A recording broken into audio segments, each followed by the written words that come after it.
Hello friends, welcome back to me Sravani's world.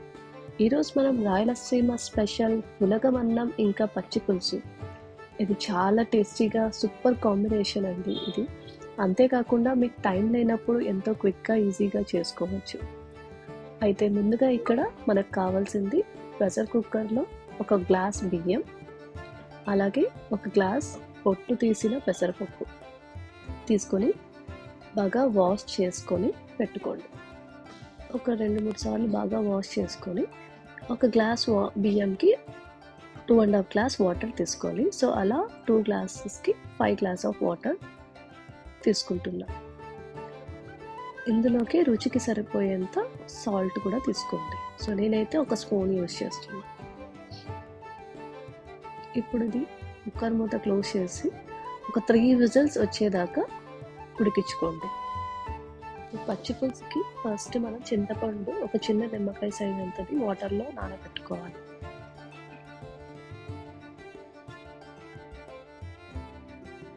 అలాగే ఇక్కడ ఒక ప్యాన్ తీసుకొని శనగిత్తనాలు ఒక కప్పు, అవి లో ఫ్లేమ్లో చిన్నగా వేయించుకోవాలి. అలాగే ఎండుమిర్చి ఒక 8, జీలకర్ర ఒక స్పూను, కొద్దిగా కరివేపాకు, ఇందులోకి మనము ఒక 4-5 వెల్లుల్లి రెబ్బలు, కొద్దిగా బెల్లం, అలాగే ఇవన్నీ మిక్సీ జార్లోకి వేసుకొని ఒక 1/2 స్పూన్ సాల్ట్, అండ్ అలాగే శనగిత్తనాలు కూడా వేసి బాగా గ్రైండ్ చేసుకోవాలి.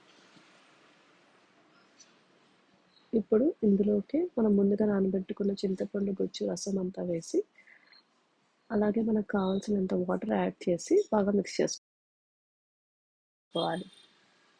ఇప్పుడు ఇందులోకి మనం తాలింపు పెట్టుకోవాలి. ఒక 3 స్పూన్స్ ఆయిల్, అందులోకి పోపు దినుసులు, జీలకర్ర, ఆవాలు, మినప్పప్పు